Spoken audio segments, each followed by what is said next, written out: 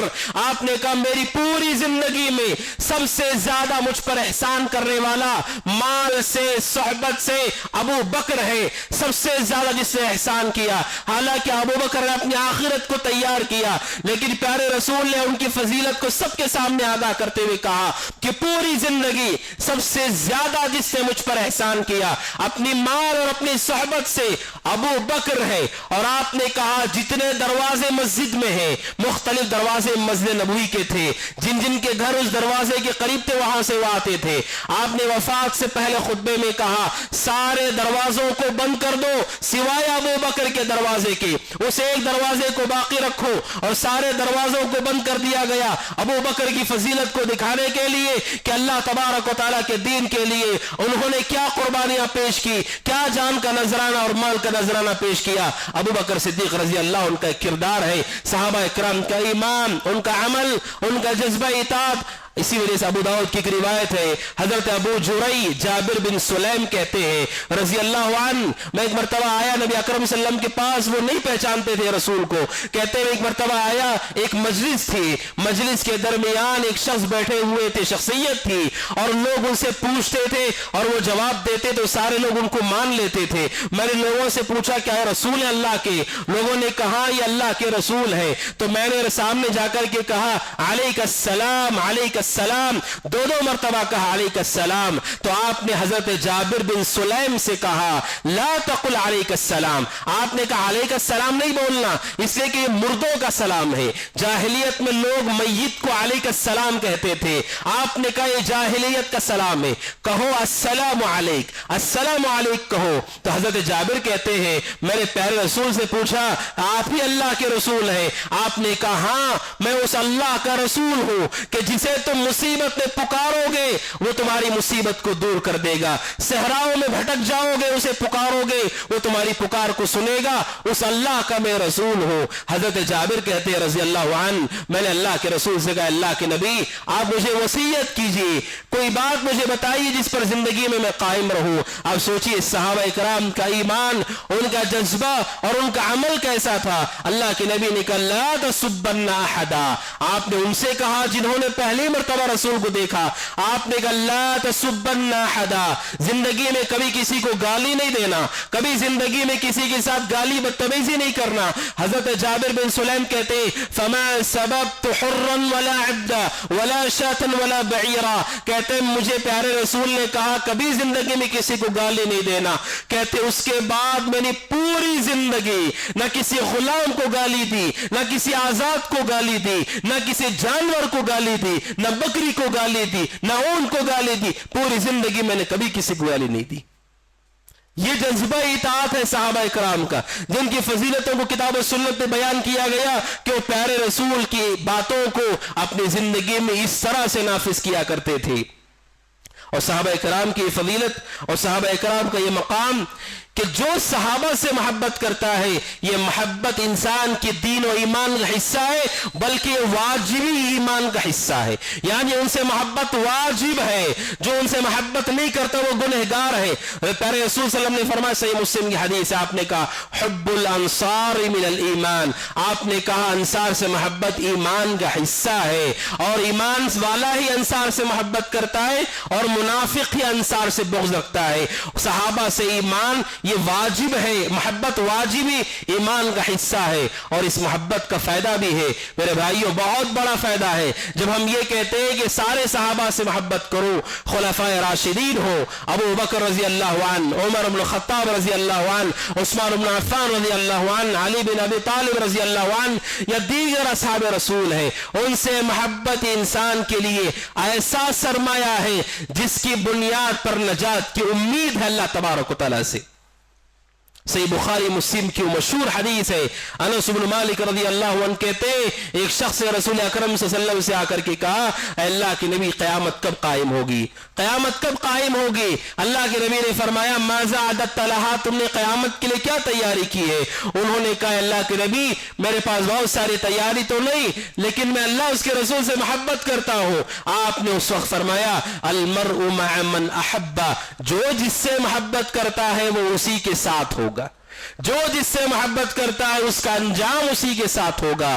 انس بن مالک رضی اللہ عنہ کہتے اسلام لانے کے بعد، مسلمان ہونے کے بعد سب سے زیادہ خوشی ہمیں اس حدیث پر ہوئی، سب سے زیادہ خوشی اس حدیث پر ہوئی۔ یہ جو محبت ہے صحابہ سے، یہ دل سے کی جانے والی ایسی عبادت ہے جس پر اللہ سے امید ہے کہ ہماری مغفرت بھی ہوگی۔ حضرت انس بن مالک کہتے ہیں فانا احب النبی وابا بکر وعمر، کہتے ہیں میں اللہ کے نبی سے محبت کرتا ہوں، ابو بکر سے محبت کرتا ہوں، عمر سے محبت کرتا ہوں، وَإِن لَمْ أَعْمَلْ بِمِثْلِ أَعْمَالِهِمْ، اگرچہ کہ میرا عمل ابو بکر و عمر کے برابر نہیں ہے، یعنی خود صحابی اعتراف کرتے ہیں کہ میرا جو عمل ہے وہ ابو بکر و عمر کے برابر نہیں، لیکن میں ان دونوں سے محبت کرتا ہوں اور مجھے اللہ سے امید ہے ان سے محبت کرنے کی وجہ سے اللہ قیامت کے دن مجھے انہی کے ساتھ اٹھائے گا۔ اسے صحابہ سے محبت رکھیے، ابو بکر عمر سے محبت رکھیے کہ یہ محبت ہمارے لیے اللہ کے تقرب کا ذریعہ ہے، قیامت کے دن نجات کا سبب ہے۔ سوچئے وہ کتنے خوش نصیب لوگ ہیں جو پیارے رسول سے محبت کرتے ہیں، ابو بکر عمر سے محبت کرتے ہیں، عثمان و علی سے محبت کرتے ہیں، طلحہ اور زبیر سے محبت کرتے ہیں، دیگر اصحاب رسول سے، چاہے بدری صحابہ ہو، فتح مکہ سے پہلے ایمان لائے، بعد میں ایمان لائے، جتنے صحابہ سب سے محبت کرتے ہیں۔ سوچئے کتنی خوش نصیبی کی بات ہوگی اگر اللہ تبارک و تعالی قیامت کے دن ہمیں ان کے ساتھ اٹھا کر ہمارا انجام ان کے ساتھ کر دے تو ہمارے لیے کتنی بڑی کامیابی ہوگی، کتنی بڑی کامیابی اور سعادت ہوگی۔ اس لیے دل کا یہ جو عمل ہے اسے حقیر مت سمجھیے، اسی لیے میں نے بتایا کہ اہل علم نے اسے سنت کی بنیادوں میں ذکر کیا ہے۔ اسی لیے امام مالک رحمت اللہ علیہ کہتے ہیں کہ میں نے لوگوں کو اپنے زمانے میں دیکھا، یعنی سلف اپنے زمانے میں چھوٹے چھوٹے بچوں کو ابو بکر و عمر سے محبت کرنا سکھایا کرتے تھے کہ ابو بکر سب سے افضل انسان ہے اس امت میں، ان کے بعد عمر بن الخطاب ہے۔ چھوٹے چھوٹے بچوں سے یہ تمہیں تعلیم دی جاتی کہ ابو بکر عمر سے محبت کرو۔ کیوں؟ آج آپ نماز سکھاتے ہیں، قرآن سکھاتے ہیں، یہ بھی بنیادیں ہیں، لیکن سلف اور ہماری تربیت میں فرق یہ ہے وہ جانتے ہیں کہ ان سے محبت نجات کی بہت بڑی بنیاد ہے۔ ان کی محبت کی بنیاد پر چونکہ پیارے رسول نے وعدہ کیا جو جس سے محبت کرتا ہے اس کے ساتھ ہوگا، ابو بکر سے محبت کر کے ان کے ساتھ ہمارا انجام ہوگا، کتنی بڑی کامیابی ہوگی۔ اس لیے سلف اپنے بچوں کو ابو بکر سے عمر سے محبت کرنا سکھاتے، صحابہ سے محبت کرنا سکھاتے، کیونکہ یہ اللہ تبارک و تعالیٰ کی عبادت میں سے ہے، تقرب اللہ کا بہت بڑا ذریعہ ہے۔ لہٰذا میرے بھائیو ہم سب کو چاہیے اپنے دل میں ہمیشہ صحابہ کی محبت کو باقی رکھیں، ابو بکر عمر کی محبت کو باقی رکھیں، ان کے احسان کو مانیں کہ انہوں نے ہم پر احسان کیا ہے۔ آپ کوئی بھی عبادت کرتے ہو، لوگ نماز پڑھتے ہیں، حج پر جاتے ہیں، زکوٰۃ دیتے ہیں، روزہ رکھتے ہیں، آپ تصور کیجئے حملۃ الشریعہ صحابہ ہیں، حملۃ الشریعہ جنہوں نے پیارے رسول سے دین کو سن کر ہم تک منتقل کیا، یہ صحابہ کا طبقہ ہے۔ یہ 2 رکعت نماز جو آپ پڑھتے ہیں اور جو آپ ہاتھ اٹھا کر دعا کرتے ہیں، یہ سب کچھ صحابہ کا احسان ہے امت پر۔ انہوں نے رسول کی چیزوں کو ہم تک منتقل کیا، نہ ہم نے رسول کو دیکھا ہے نہ ملاقات کی ہے، کن لوگوں نے منتقل کیا ہے؟ قرآن کی آپ تلاوت کرتے ہیں، ایک حرف پر 10 نے کیا ہے، پورے قرآن کو صحابہ نے منتقل کیا امت تک۔ یہ حملۃ الشریعہ ہے جنہوں نے شریعت کو امت تک منتقل کیا ہے۔ ان کا احسان ماننا چاہیے مومن کو، اور زندگی پر ان کا احسان وہ کبھی چکا نہیں سکتا ہے۔ ان سے محبت کرے، رضی اللہ عنہ کہے جب ان کا تذکرہ آتا ہے، اپنے دل میں ان کے سلسلے محبت کو باقی رکھے، یہ ان کا احسان ہے۔ اسی وجہ سے سلف صالحین صحابہ کرام رضوان اللہ تعالی علیہم اجمعین کے سلسلے میں ان کا اعتقاد اتنا واضح تھا۔ ابو زرع رازی رحمت اللہ علیہ کہتے ہیں اذا رأیت الرجل ينتقص احدا من اصحاب رسول اللہ صلی اللہ علیہ وسلم فاعلم انه زندیق۔ ابو زرع رازی رحمت اللہ علیہ کہتے ہیں زندگی کا یہ قاعدہ و قانون ہے، ہر مسلمان اپنی زندگی میں اس قاعدے کو یاد رکھے۔ آپ پوری زندگی میں کسی بھی انسان کو دیکھیں، ایک بھی صحابی کی تنقیص کرتا ہو، ان کی شان میں گستاخی کرتا ہو، مطمئن ہو کر آپ مان لیجئے کہ وہ بے دین آدمی ہے۔ ابو زرع رازی کہتے ہیں وہ زندیق ہے، بے دین آدمی ہے وہ، جو ایک صحابے کی بھی تنقیص کرتا ہو، جنہوں نے دین نقل کر کے ہم پر احسان کیا، ممبروں پر کھڑے ہو کر جو خطبہ آپ سن رہے ہیں، میں بول رہا ہوں، جو بھی عمل صالح کیا جاتا ہے انہی کے پیٹھ پر وہ عمل یہاں تک منتقل ہوا ہے۔ ان لوگوں کے بارے میں اگر بغض ہے تو پھر کون سا ایمان اور کون سا دین باقی ہے، چاہے وہ کوئی بھی صحابی ہو۔ حضرت معاویہ رضی اللہ عنہ، بخاری کی مشہور حدیث، من یرید اللہ بہ خیرن یفقہہ فی الدین، ہر عالم دین، ہر طالب علم، ہر مسلمان اس حدیث کو جانتا ہے، جسے اللہ بھلائی کا ارادہ کرتا ہے اللہ اسے دین کی سمجھ دیتا ہے۔ اس حدیث کو بیان کرنے والے حضرت معاویہ رضی اللہ عنہ ہیں، جنہوں نے منبر پر جمعہ کے دن یہ بیان کیا ہے۔ اب سوچیے صحابہ کا احسان ہے کہ ہم پر دین کو منتقل کیا، اس لیے سلف صالحین کا موقف ان کے سلسلے میں واضح ہے۔ ہمارا علم چونکہ سلف کے اعتقاد کے بارے میں کمزور ہے، ہم نہیں جانتے کہ سلف صالحین کیا عقیدہ رکھا کرتے تھے، لہٰذا ہمارے درمیان جب کوئی تماشا ہوتا ہے تو لوگ اس کے پیچھے چلنے لگتے ہیں۔ ایسے لوگ بھی موجود ہیں جو بڑا بڑا نام رکھتے ہیں اور وہ اپنے ممبروں پر، اپنے اسٹیجوں پر بیٹھ کر صحابہ کے خلاف زبانیں دراز کرتے ہیں، ان کی نیتوں پر حملہ کرتے ہیں، ان کے کردار کشی کرتے ہیں۔ افسوس ہوتا ہے کہ کیسے جرت ہوتی ہے ان کی کہ پیارے رسول نے فرمایا، بخاری کی حدیث ہے، لا تسبوا اصحابی، میرے صحابہ کو برا بھلا مت کہو، ہم اس درجے میں نہیں ہیں کہ ہم ان کے بارے میں برا کہہ سکیں۔ آپ مان لیتے ہیں کہ انہوں نے غلطی کی ہے، صحیح سند سے وہ ثابت بھی ہو جائے، تب بھی ہماری حیثیت نہیں ہے ہم صحابہ کے بارے میں کہیں۔ اللہ کے رسول نے صحابہ کی فضیلت کو بیان کرتے ہوئے بڑی عظیم حدیث ہے، آپ نے کہا لا تسبوا اصحابی، میرے صحابہ کو برا بھلا مت کہو، لو ان احدکم انفق مثل احد ذهبا، آپ نے کہا اس ذات کی قسم جس کے ہاتھ میں میری جان ہے، اگر تم میں سے کوئی احد پہاڑ کے برابر سونا خرچ کرے، احد پہاڑ کے برابر، اہل علم کہتے ہیں اس حدیث کے ٹکڑے کے بارے میں، احد پہاڑ کے برابر سونا دنیا میں یہ ناممکن چیز ہے کہ کوئی آدمی خرچ کرے، ناممکن چیز کے ذریعے سے مثال دی گئی ہے۔ اگر مان لو کہ دنیا میں ایسا آدمی پیدا ہو جائے، اتنا نیک ہو وہ کہ وہ اس نے احد پہاڑ کے برابر سونا اللہ کے راستے میں دے دیا ہو، مان لو، ممکن نہیں ہے ایسا، مان لو کہ ایسا کوئی متقی پیدا ہو گیا، تب بھی آپ نے کہا وہ احد پہاڑ کے برابر سونا صحابہ کی ایک مٹھی مد اور شعیر جو کے برابر اس کا سونا نہیں ہے۔ سبحان اللہ، ایک پہاڑ کا مقابلہ مٹھی بھر اناج سے نہیں ہے۔ تو آپ سوچو پیارے رسول نے اس حدیث میں لوگوں کو بتایا، بعد میں آنے والے اپنی حدوں کو نہ بھولیں، ہماری حد ہے، اس حد سے ہمیں آگے نہیں جانا چاہیے کہ ہمارا سونے بھر کا پہاڑ اللہ کے راستے میں دیا جائے۔ اللہ کے نزدیک صحابہ نے جو ایک مد اللہ کے راستے میں دیا ہے وہ اس پہاڑ سے بھی زیادہ بہتر ہے۔ علماء نے کہا کہ ناممکن چیز سے مثال دے کر یہ واضح کر دیا گیا، کوئی بھی متقی آدمی ہو، اپنے نفس کا کتنا بھی تزکیہ کرتا ہو، وہ احد پہاڑ کے برابر سونا دے گا، تب بھی اللہ صحابی کے ایک مٹھی دو مٹھی جو کے برابر اسے اجر نہیں دے گا۔ تو اب سوچئے کہ کیسے صحابہ کے مقام کو کوئی پہنچ سکتا ہے۔ اسی لیے ہمارا یہ عقیدہ ہے کہ صحابہ کے بعد آنے والا کوئی بھی انسان صحابہ کے مرتبے کو نہیں پہنچ سکتا، اگرچہ کہ وہ صحابی بھی کیوں نہ ہو جنہوں نے لمحے بھر کے رسول کو دیکھا اور انہیں قتل کر دیا گیا، ایمان لائے پھر انہیں مار دیا گیا۔ اس صحابی کے مقام کو دنیا کے سارے اولیاء صالحین، اتقیاء اور ابرار، متقی اور پرہیزگار اس صحابی کے درجے تک نہیں جا سکتے جنہوں نے پیارے رسول کو لمحہ بھر کے لیے دیکھا ہو، ان کا وہ مقام ہے۔ اسی لیے عبداللہ بن عمر کہتے رضی اللہ عنہ، جنہوں نے رسول کو اپنے آنکھوں سے دیکھا، ملاقات کی، لمحہ بھر کی ان کی ملاقات تمہاری پوری زندگی کی عمر سے بہتر ہے۔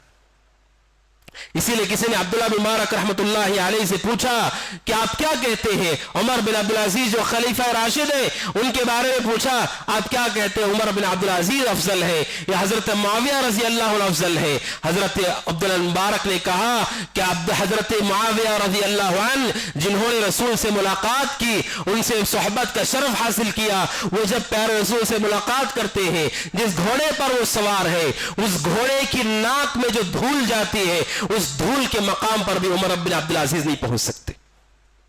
جب جانور کے ناک کی دھول تک نہیں پہنچ سکتے. دوسرے بات سلف سے پوچھا گیا امیر معاویہ رضی اللہ عنہ کے بارے میں, انہوں نے کہا کہ آپ تصور کرو امیر معاویہ رضی اللہ عنہ نے پیارے رسول کے پیچھے نماز پڑھی ہے. جب پیارے رسول نے کہا سمع اللہ لمن حمدہ, اللہ نے اس کی بات کو سن لیا جو اس کی تعریف کرتا ہے. امیر معاویہ نے پیچھے رسول کی آواز کو سن کر کہا ربنا ولک الحمد. جنہوں نے رسول کی آواز کو سنا, اب جانتے ہیں معمولی فضیلت نہیں ہے, صحیح مسلم کی حدیث ہے, آپ نے کہا ایک زمانہ وہ آئے گا مومنوں پر کہ ان میں سے ایک آدمی تمنا کرے گا کہ پورا مال اور اولاد کو میں دے دوں اور ایک مرتبہ رسول کو اپنی آنکھوں سے دیکھ لوں, لیکن دیکھنا انہیں نصیب نہیں ہوگا. پورا مال اور اولاد دے کر لوگ رسول کے ایک جھلک دیکھنا چاہیں گے, لیکن ان کے پاس وہ موقع نہیں ہوگا. جنہوں نے پیارے رسول کے مبارک روشن چہرے کو دیکھا, آپ کو سلام کیا, آپ سے دعا لی, آپ سے مصافحہ کیا, آپ کے پیچھے نماز پڑھی, آپ کے خطبات سنتے رہے, آپ کے ساتھ سفر کیا, آپ کے ساتھ حج کیا, اللہ کے راستے میں قتال کیا, آپ سے مشورہ کیا, آپ کے سامنے آ کر آپ کے درس میں بیٹھتے تھے. آپ تصور کرو جب دیکھنے والا مال اور اولاد کو دینے کے باوجود بھی اسے موقع نہیں مل سکے گا, انہوں نے اتنی ساری چیزوں کا شرف پایا, ان کا مقام اور مرتبہ کتنا اونچا ہوگا. آپ تصور کیجئے دنیا کا کتنا بڑا قاری قرآن ہو, آپ اس کی قرآن کی تلاوت کو سن کر خوش ہو جاتے ہیں. آپ تصور کیجئے پیارے رسول کی قرات کیسی ہوگی. جب آپ قرآن پڑھتے تھے تو کیسے آپ قرآن پڑھتے تھے. اس لیے بخاری کی حدیث ہے جب نبی قرآن کی تلاوت کرتے ہیں, اللہ تبارک و تعالیٰ ان کی تلاوت کو جس طریقے سے سنتا ہے اس طریقے سے کوئی اور تلاوت نہیں ہے. یعنی جو اہتمام اور جو منزلت اللہ کے انبیاء کی ہوتی ہے وہ کسی اور کے لیے نہیں ہے. انہوں نے رسول کے پیچھے آواز کو سنا, قرات کو سنا, آپ کے پیچھے شریک رہے نمازوں میں, عبادتوں میں, ان کے مقام کو کیسے کوئی پہنچ سکتا ہے. اسی لیے وہ مشہور حدیث جو ہم سب جانتے ہیں, مسند احمد کی وہ روایت جو ہمیں بتاتی ہے صحابہ کی وہ فضیلت ہے کہ ان صحابہ کا مقام اور مرتبہ یہ ہے کہ کوئی ان تک پہنچ نہیں سکتا ہے. مسند احمد کی روایت عبداللہ بن مسعود رضی اللہ عنہ ایک مرتبہ مسواک کی کاڑیاں توڑنے کے لیے درخت پر چڑھے اور ان کی پنڈلیاں بہت باریک اور پتلی تھی. وہ دبلے پتلے صحابی تھے, ایک ہوا چلتی ہے اور ان کی پنڈلیوں سے کپڑا ہٹ جاتا ہے, ان کی پنڈلیاں ہلنے لگتی ہے. صحابہ جو نیچے تھے ان کے دبلے پتلے پن کو دیکھ کر ہنسنے لگتے ہیں. آپ نے کہا تم کیوں ہنس رہے ہو؟ صحابہ نے کہا من دقت ساقے, اللہ کے نبی ان کی پنڈلیاں بڑی دبلی پتلی ہیں. آپ نے کہا فوالذی نفسی بیدہ, آپ نے قسم کھا کر اس کی اہمیت کو بتایا, اس ذات کی قسم جس کے ہاتھ میں میری جان ہے. لہما اثقل فی المیزان من احد, جب اللہ تعالیٰ عبداللہ بن مسعود کو لا کر ترازو میں کھڑا کرے گا, عبداللہ بن مسعود کی پنڈلیاں احد پہاڑ سے زیادہ وزنی ثابت ہوں گی. یہ مقام اور منزلت ہے صحابہ اکرام کی. لہٰذا میرے بھائیو ہم سب کی ذمہ داری ہے سارے صحابہ سے محبت کریں, اپنے دل میں ان کی سلسلے محبت کے جذبے کو برقرار رکھیں. ہمیشہ جب بھی تذکرہ کریں خیر کے ساتھ ان کا تذکرہ کریں, اور ان کی غلطیاں ان کی کمیوں کو تلاش کرنا دنیا کا بدترین جرم ہے. اللہ تبارک و تعالیٰ نے رضامندی کا اعلان کیا اور سورہ توبہ کی اس آیت میں آگے اللہ نے جنت کا وعدہ کیا. جنہیں جنت کا وعدہ کیا گیا, رضامندی کا وعدہ کیا گیا, کیسے ہم زبان درازی کر سکتے ہیں اور اب مان لیں کہ ان کے اخطاء ہے. اللہ تبارک و تعالیٰ ان کا رب رحیم ہے, رب غفور ہے, معاف کرنے والا ہے, اور وہ لوگ خود اللہ کے سامنے توبہ کرنے والے لوگ ہیں, اور اتنی بڑی نیکیاں ان کی ہیں جو ان کی کمیوں کو ختم کرنے والی ہے. لہٰذا مومن کو چاہیے اپنے عقیدے کی اصلاح کرے. اللہ تبارک و تعالیٰ سے دعا کہ اللہ تعالیٰ ہم سب کو اپنے اعتقاد کی صحیح اصلاح کرنے کی توفیق عطا فرمائے. ہمارا عقیدہ ویسا ہو جیسے سلف صالحین کا عقیدہ تھا. اللہ سبحانہ و تعالیٰ ہم سب کو جب تک دنیا میں رکھے ایمان پر رکھے, عمل صالح پر رکھے. اللہ تبارک و تعالیٰ ہم سب کو جب تک دنیا میں رکھے کتاب و سنت پر عمل پیرا ہونے والا بنا کر رکھے. اللہ تبارک و تعالیٰ ہم سب کو صحابہ اکرام کے نقش قدم پہ چلنے کی توفیق عطا فرمائے. اللہ تبارک و تعالیٰ ہم سب کو ہر طرح کی گمراہی سے, شر سے, فتن سے, بدعات اور ضلالتوں سے محفوظ رکھے. اللہ تبارک و تعالیٰ ہماری مصیبتوں کو دور فرمائے, پریشانیوں کو دور فرمائے. اللہ تبارک و تعالیٰ آنے والی زندگیوں میں بھی اللہ تعالیٰ تکلیفوں سے, پریشانیوں سے ہم سب کو محفوظ رکھے. عافیت کا لباس اللہ تعالیٰ ہم سب کو پہنائے, اور اللہ تبارک و تعالیٰ جو بھی پریشان حال ہے اللہ ان کی پریشانیوں کو دور فرمائے, اور جو بیمار ہے اللہ تعالیٰ ان سب کو شفا عطا فرمائے. جو اہل ایمان دنیا سے رخصت ہو گئے اللہ تعالیٰ ان سب کی مغفرت فرمائے. اللہ تعالیٰ ہماری عمر میں برکت دے. اللہ تبارک و تعالیٰ ہمارے اعمال میں برکت دے. اللہ ہمارے گھروں میں برکت دے. اللہ تبارک و تعالیٰ ہمارے رزق میں برکت دے. اللہ تعالیٰ ہماری مال اور اولاد میں برکت دے. اللہ تبارک و تعالیٰ ہم سب کو اپنے رحمت سے ہم سب کو اپنی رحمت سے محظوظ فرمائے. اللہ تبارک و تعالی ہم سب کو ان میں سے بنائے جو ہمیشہ اس سے اچھا گمان رکھتے ہیں اور جو اس سے ہمیشہ فضل تلاش کرتے ہیں. اقول قولی هذا واستغفر الله لي ولكم ولسائر المسلمين من كل ذنب وخطيئة فاستغفروه إنه هو الغفور الرحيم. وقل جاء الحق وزهق الباطل إن الباطل كان زهوقا